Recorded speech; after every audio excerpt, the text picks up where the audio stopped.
Hi, I'm Amanda McGill Johnson, and thanks for joining us. I'm the Executive Director of Nebraska Cures. Our mission is to promote, support, and advocate for health science research and education for the betterment of our health and our economy. June is PTSD Awareness Month, so we're here today to take a deep dive into the brain science of PTSD and what that means for families. Post traumatic stress disorder is a complex condition that significantly alters the way that the brain processes fear and stress. And understanding these changes is crucial for developing treatments and providing support for those who are affected. So today we have UNMC's Dr. Nikki Zabik with us, who will explore the intricate relationship between PTSD, brain circuitry, and behavior. And then Dominique Whitehead, who's a board member of Nebraska Cures. She's here to share her experience with her veteran mother's PTSD. For those who are listening live, please feel free to pop questions into the chat if you have them, and we'll get to them at the appropriate time. And we'll also be sharing a recording of this presentation for your access in the future.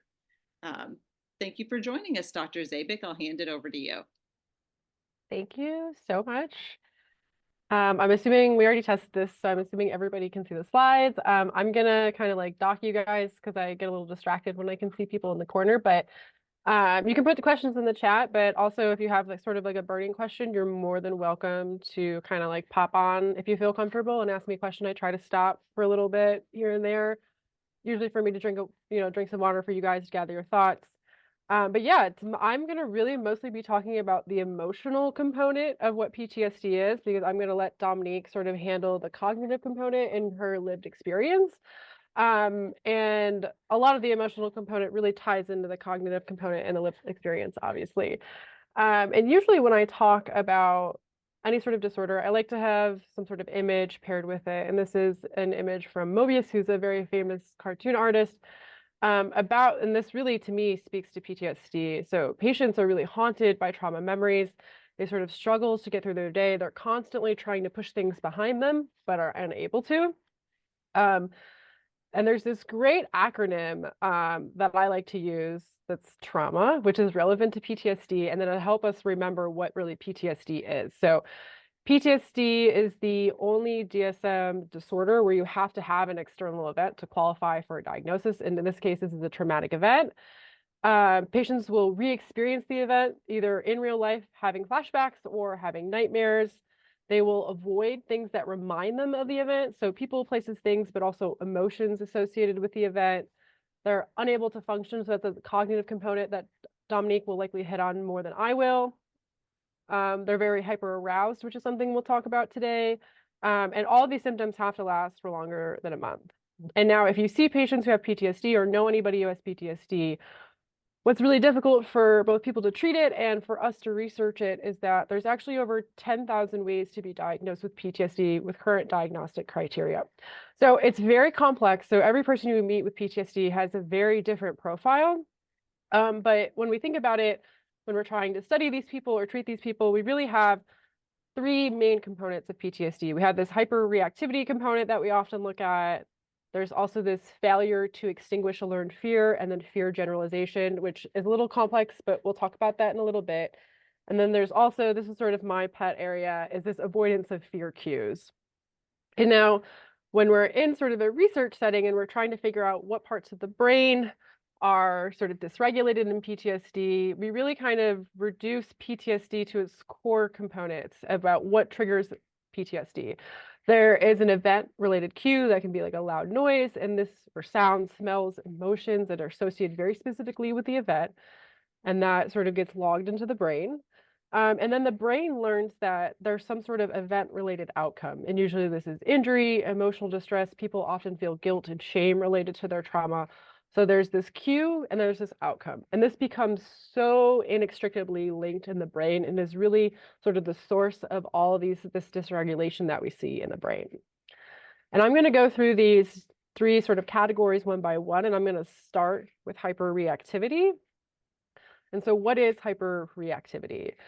If you ever met somebody who can sort of jump out of their skin when they hear a noise or something like that, that's really what hyperreactivity is this overreaction to noises or any sort of cue in the environment. So people are usually very jumpy, so loud noises or things they're not expecting. You know, I kind of think about it as like when my cat gets all puffed up when I scare her. But then also people will do something like scanning the perimeter, or if they hear a noise, they'll go outside their house, and look outside all on their property to make sure there's nothing out there. Or there's the classic thing we think of where their back can't be to the door. And so this is sort of this hyperreactivity component. And brain regions that are involved in hyperreactivity. So this is the human brain. And when an event happens to you, right, you have that cue, so the thing that's associated with the event, and then you have the outcome. So this is always inextricably linked in the brain. But even if we don't have that outcome, we still have these cues that are present in the environment. And the cues go into the brain and directly to the thalamus, which is this region that kind of guides where information is going to go from the brain once it enters the eyes or the ears or any sort of sensory information. And immediately it gets sent to the amygdala, which is this small brain region, the size of an almond in the human brain. It's really responsible for gating fear responses and our quick responses to fear. And then there's also what we call the BNST, or the bed nucleus of the stria terminalis, which is more related to anxiety and uncertainty.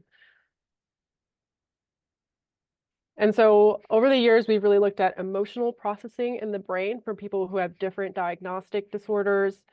This is a really prominent paper that looks at different disorders. So PTSD, social anxiety, specific phobia, and then just fear in general.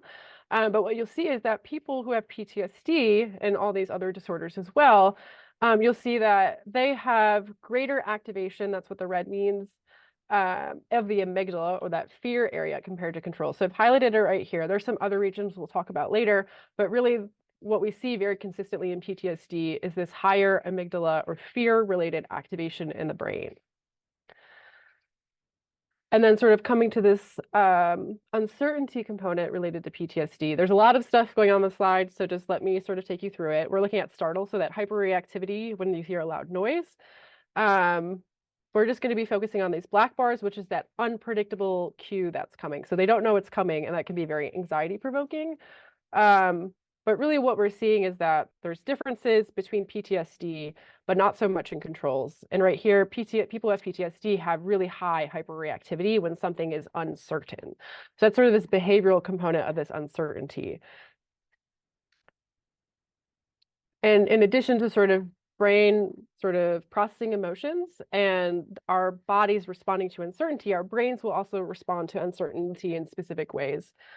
And this is mostly guided by the bed nucleus of the stria terminalis and the amygdala, where our lab has previously shown that people with PTSD, which is this purple bar, has this high activation of the BNST to unpredictable and even predictable cues. So there's just this elevation in this area that guides uncertainty in the brain.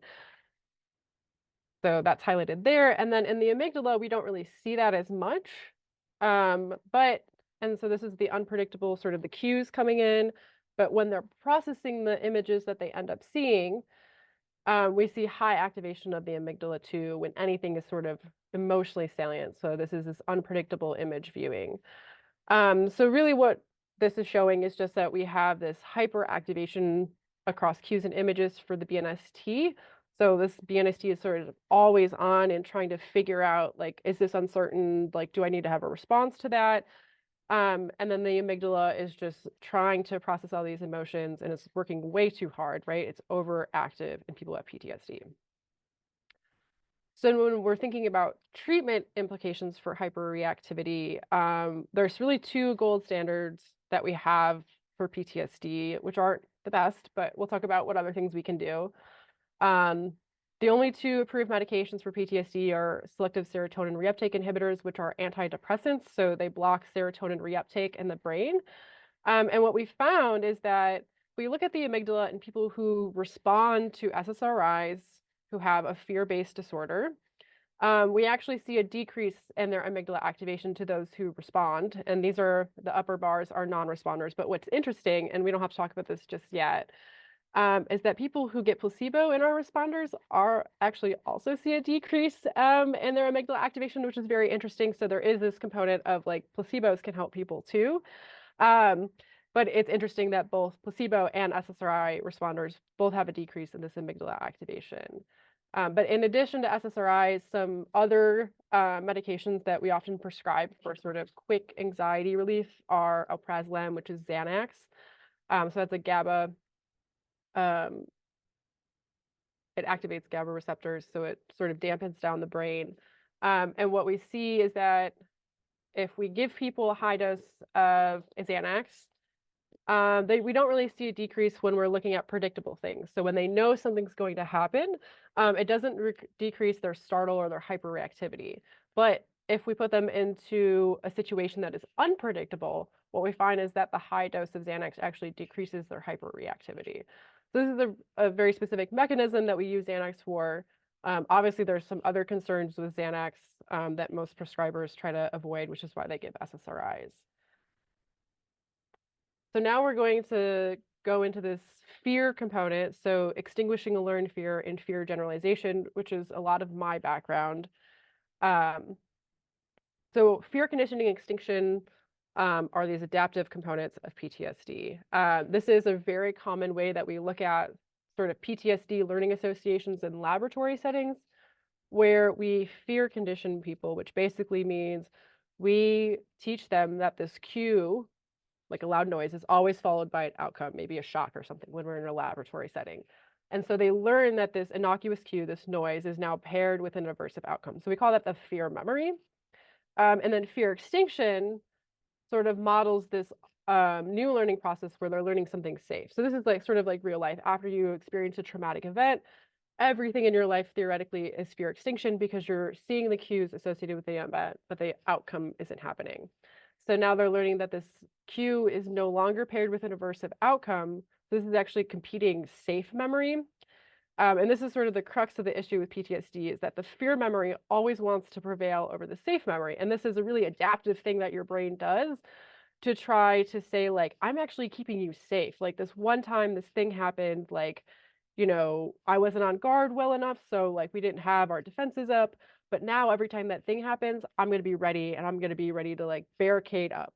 And so it's adaptive, but it can be really, really hindering for people who, can't leave their home or can't do certain things in their life because that fear memory and that safety component is always prevailing over just saying like, this isn't going to happen again. And so brain regions involved in fear extinction, there's a ton. So we had the amygdala again, right? That's gating our fear responses to things we see in our environment. Then we also have areas of the prefrontal cortex, which is helpful for sort of squashing down that fear response, so emotion processing and regulation. We also have this anterior cingulate cortex, which helps us detect conflict and also helps us avoid things we're scared of. And then we also have the hippocampus, which is really integral for memory and as well as environmental cues. So one thing that's very specific to PTSD is that people who have PTSD and are in a laboratory setting are really bad at extinguishing their fear to something that is now safe. And this has been shown time and time again. I think in the early 2000s was one of the first times we've ever demonstrated it. And it's really sort of taken over this concept of PTSD in like the fear and trauma field, is always looking at fear extinction. And so when we have people go through a paradigm, we can measure a lot of different things while they're looking at images or being exposed to different cues. So we can measure the sweating on their skin, which is sort of this measure of how scared or aroused you are. And if we teach people that this is a safe scenario, people with PTSD, which are these closed circles at the top, still exhibit a very high sweating on their skin, or they're still very aroused by the situation, even if the situation is actually really safe. And then if we ask them, how scared are you in a safe situation? Consistently, they're much higher than their control counterparts. And so they're also, not only are they feeling it in their body in this sort of subconscious response, they're also very consciously aware that they're scared in a safe situation. And then if we ask them after they've learned that this cue or whatever they're looking at is no longer paired with an aversive outcome, we say, like, do you think this will happen again? And every time, pretty much, they're like, yeah, I think it's still going to happen again. So that's that fear memory prevailing over that safe memory that they just learned. And there's very specific fear extinction neurocircuitry that's sort of a baseline in people. And this is almost like a little bit, I find, unfair. I was going through this yesterday and I was like, this just feels like a very unfair thing for people. But everybody's brain is different and activates differently. So some people have different baselines. And so if you have PTSD and your baseline is that you already have really good prefrontal cortex activation, and which is helpful for that emotion processing component. And then if you have a very decreased anterior cingulate activation, which is that conflict detector, you're actually going to be really good at extinguishing fear memories. And you're either going to be resilient to PTSD or you're going to be it's going to be easier for you to recover from PTSD because you already have a really good baseline. Your prefrontal cortex is already like helping you regulate. And this has been shown in clinical trials that if you already have really good, prefrontal cortex activation, you're way more likely going to be successful if you're doing any sort of exposure-based therapies.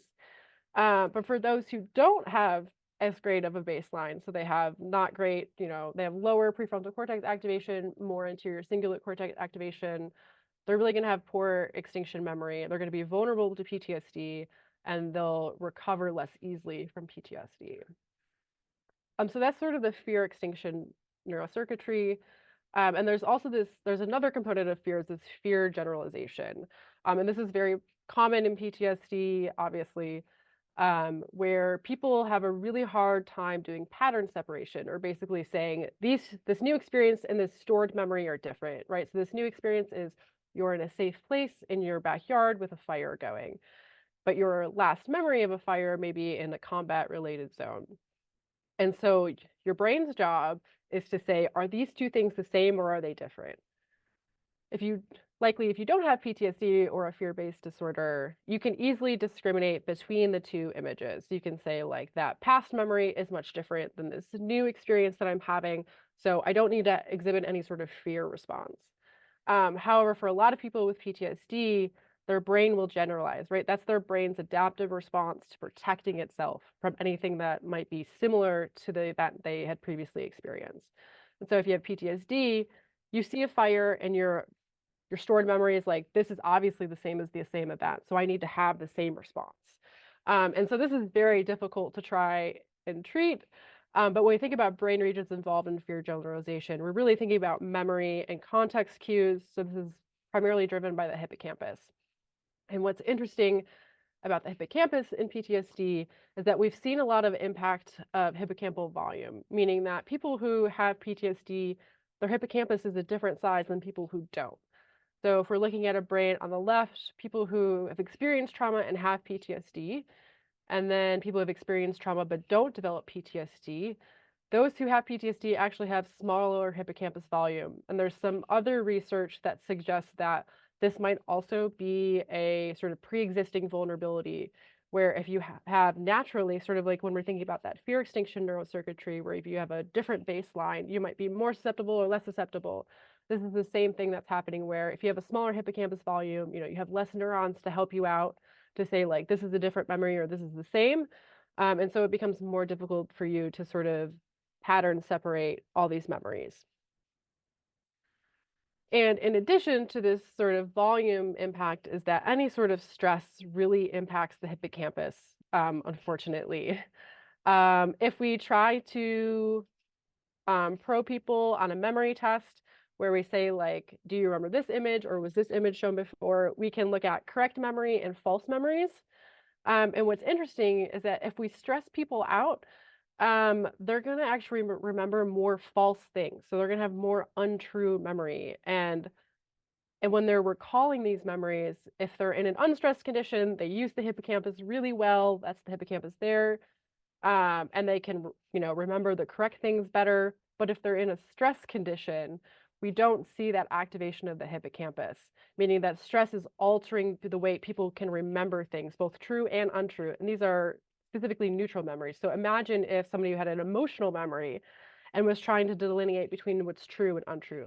People with PTSD often have like struggle actually remembering parts of the event, which for some types of therapies is actually really important for remembering the event. And so it can become a little bit difficult. And so when we're thinking about this fear component of PTSD, and treatment implications. So there's this very common and sort of first line therapy we have for PTSD called exposure therapy, which basically just re-exposes you to that event over and over in a safe context. It's very intensive, but what we know consistently is that everybody has sort of this activation of the anterior cingulate cortex, less activation of the prefrontal cortex, more amygdala activation. Um, and we know the brain changes as a result of receiving psychotherapy. So generally speaking, we have greater, after therapy and you learn all these skills, you have greater prefrontal cortex activation, right? You're regulating your emotions more and you have less amygdala activation. So less fear response to things. But what's interesting and why those are sort of crosshatches in these arrows is that it's very inconsistent about everybody looks the same before psychotherapy, but everybody looks different afterward, which is very confusing. And it's sort of this component of like, is everybody getting back to their own baseline? Is everybody responding differently? And we just don't really know. So there's a lot of confusion around that, unfortunately. And I've previously talked about how we use SSRIs in PTSD as well as Xanax. My background is actually in trying to use something like cannabis to improve memory. So this is a little sort of counterintuitive. But if we used really low dose THC when people are learning something is safe, so they're doing that fear extinction component that I talked about, they people with PTSD actually have greater prefrontal cortex activation during that learning component.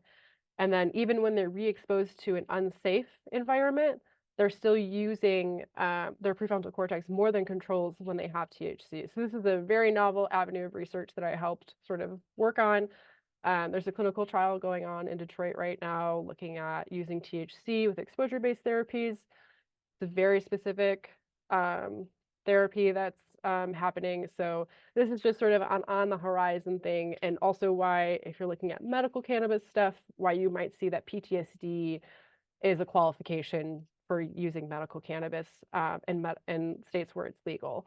So that's sort of like on the horizon of what might come in the future for PTSD, at least as far as like extinction memory and trying to relearn safe memories.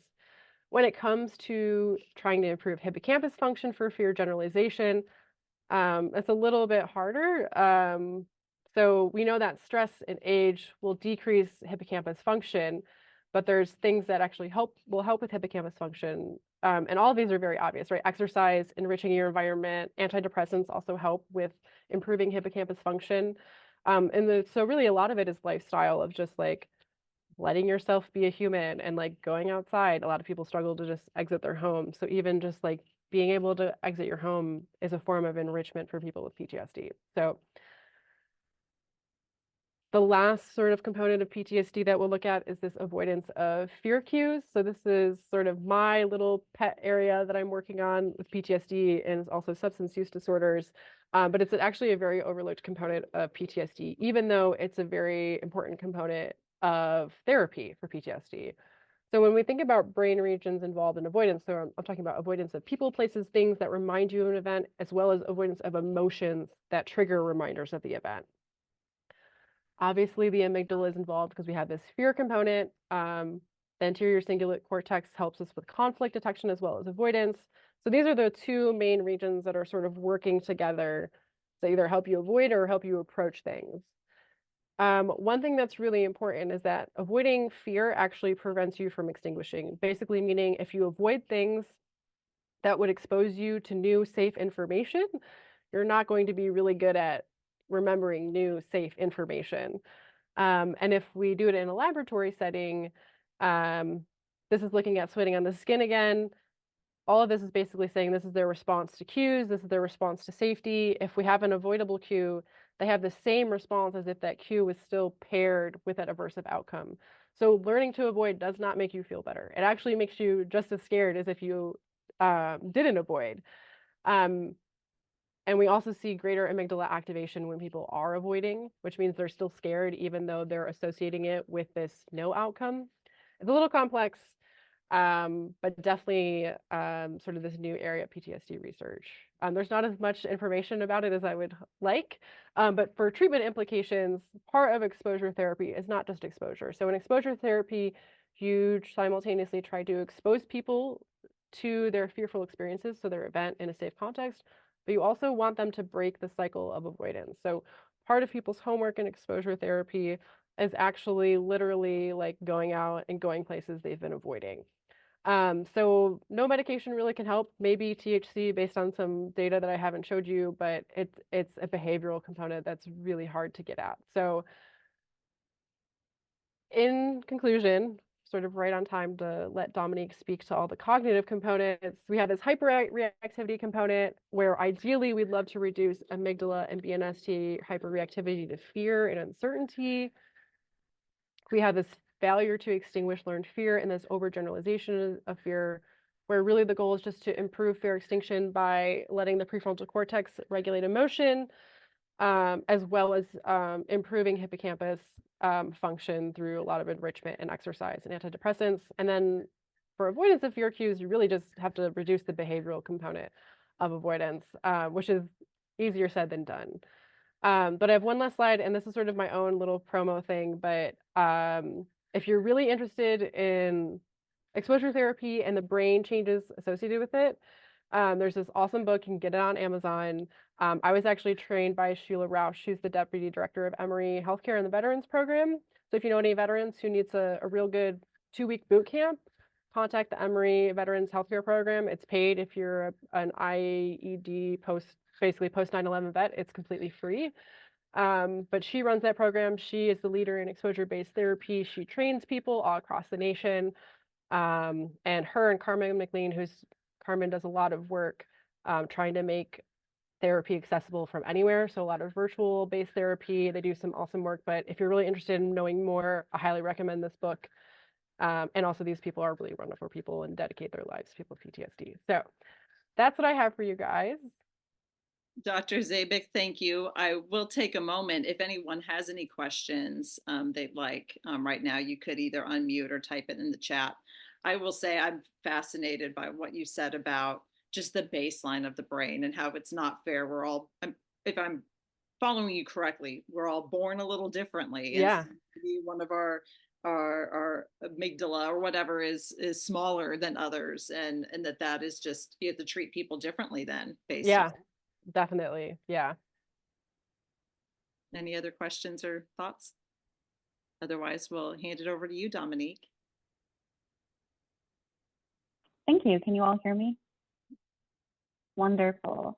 Thank you, Dr. Zabik. A lot of the information that I have today is going to go in line with what you have presented. Let me share my screen here.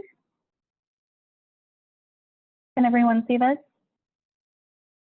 Okay, wonderful. So I really wanted to touch on the lived experience of PTSD, specifically in supporting a loved one who might have it.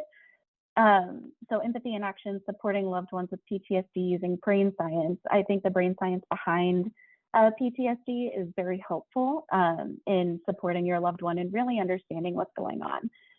So a little bit of background here. This is my mother. Her name is Hilda. She has served her country for 35 years, visited 20 different countries during her service. She's been in 2 wars. And in 2014, during the course of, I think, about 4 to 6 months, she experienced 2 bombings in Afghanistan on their base.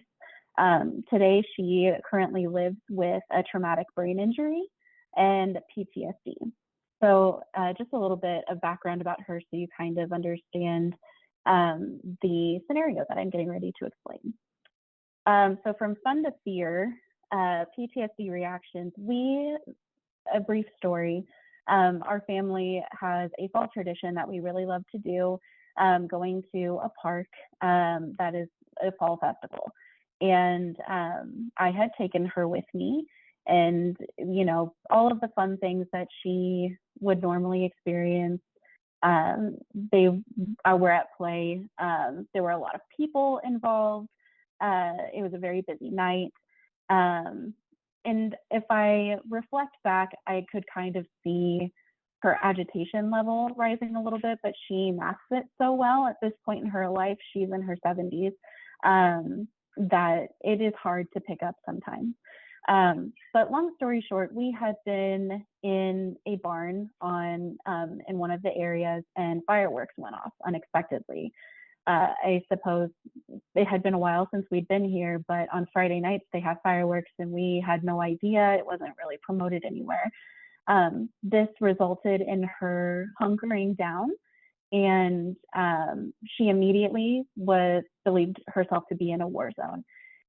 She was, calling call signals into her hand. She was telling me, "Baby, get down," and she was pulling my arm, and she was ducking underneath some of the shelving. And if you're in that situation, it can be alarming. But I immediately knew that there were some things that needed to happen. So how the science of PTSD really helped me help her is I understood the role that her amygdala was playing in PTSD at the moment. And as Dr. Zabik mentioned, the role the hippocampus plays. She had an ability to separate safety from danger in that moment. The smells, the sounds, the sights were triggering memories for her. And she was operating from a place where understanding her current environment and distinguishing between her past environment wasn't possible. So in reflection, we have the sound of the fireworks, which sounds like a bomb, and then she sees sparks because of the fireworks. There were a lot of campfires going on, so she smells the smell of smoke. We were also in a rustic area, which could have mimicked, different wars that she had been in. So the specific role and knowing her history very well helped me in that moment. And then the number one thing is just getting her to safety. So after getting her to safety and working, grounding, and environmental recognition needed to follow that. And also just knowing her health history, there's multiple medical complexities in her story that are at play in terms of her trauma. Specifically, Dr. Zabik had mentioned your baseline levels and your age. So my mom was older at the time, and she also has a history of trauma outside of her experience as a veteran. So all of this plays a role in her reactions, and that knowledge was very helpful to me. So the quick action that took place, I kind of broke it down into 3 sections, which is recognition, getting help to exit the situation if possible, and to begin grounding and get to safety. So immediately when that happened, I remained calm. I recommend to remain calm, and then ask simple things. Do you know who I am? Do you know where you are? So for example, in this situation, I had asked her, do you know who I am? And she immediately got confused, and she's like, well, you're Nikki. And I said, yes. And then you could kind of see her lived memory and her current memory at place, where she knew who I was and knew I wouldn't be in a war zone, but she very much believed herself to be in one. So you could see the confusion begin to start. And so you just provide assurance, you're safe, I'm okay, yes, that's who I am. And, she's exhibiting fear at this time. And I kind of removed her away to a more private area, and then immediately called on a staff member for help. So the staff member had called for a golf cart to come get us. And the entire time I am working with her to provide reassurance, remain calm, provide that stability, and begin breathing exercises with her until help arrived. Help arrived very safely. We were able to get into the golf cart and leave and be escorted straight to our car. The whole time, she is still in this state where she believes herself to be somewhere else. She's worried about her guys, her team. Make sure you talk to Todd. We need to talk to Todd. Are the guys okay? Or are my guys okay?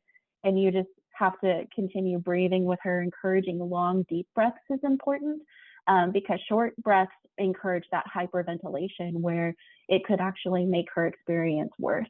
So really just kind of working with her through that memory, and continue asking questions. Do you know where you are?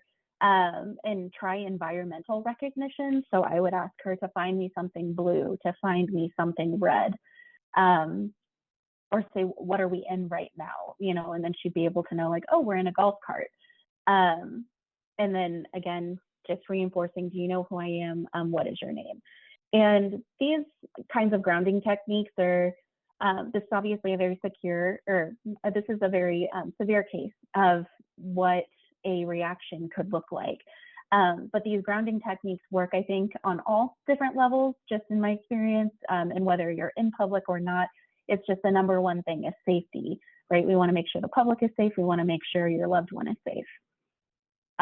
So these are some things to kind of look out for. I think another part of taking care of your loved one is really being observant of them.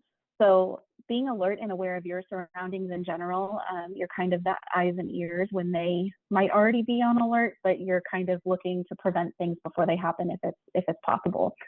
And then just being observant of your loved one for any sudden changes in body language or in their mood, nervous actions.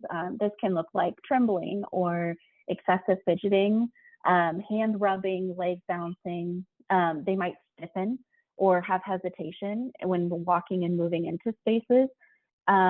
They could be looking around, use hypervigilance, and then maybe some irritation and overstimulation. So as I said, in this experience, if I reflect, I could kind of see just the crowd alone is overstimulating for her, and it can represent chaos and kind of begin triggering that memory. So it wasn't just the fireworks that happened, it was sort of everything that led up to it into a perfect storm in the environment she was in.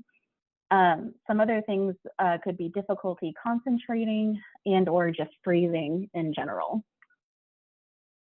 So then what we really want to do is we just want to create safety for your loved one. Dr. Zabik had mentioned, this avoidance, and surely that is definitely something that happens where your loved one may want to avoid places, people altogether. But my advice would be to, as best to your ability, to not let PTSD rob you of your memories. That it is possible to have safe experiences and to help your loved one to where this is not something that completely overtakes an experience that you might be having. So watching a loved one experience these things is scary. Being in that environment when they are going through something is hard. You might not know what to do, but there's a lot of ways that you can help.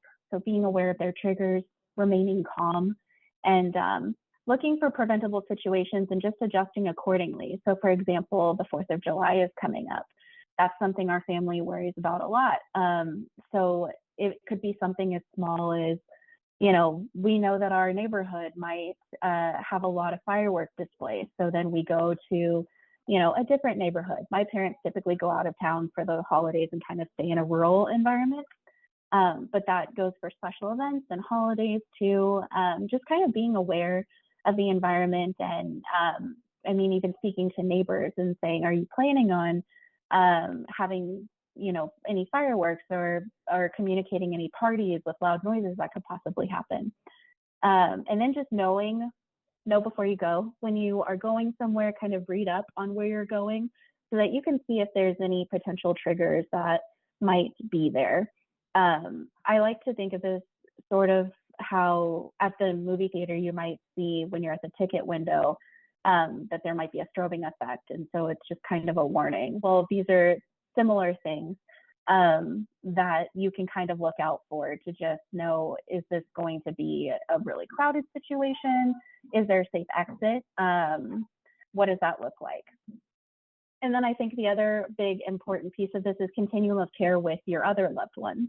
So no matter where your loved one is or who they're with, you're all on the same page about what their triggers are, what their trauma history is, what their treatment plan is, what medications are they on, and just sort of what it looks like when they're afraid.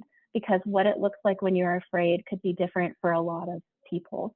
And then just stay calm and be comfortable with grounding techniques.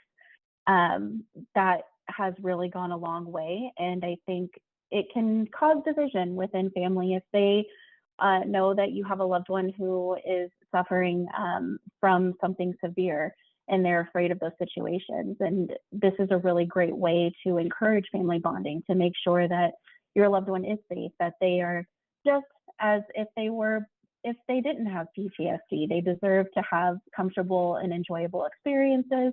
And it's certainly by being aware and vigilant, that is a possibility. Are there any questions? Well, I will certainly start off, Dominique, by just thanking you for sharing your story. And your mother is very lucky to have you, and I'm assuming other family members who educated yourselves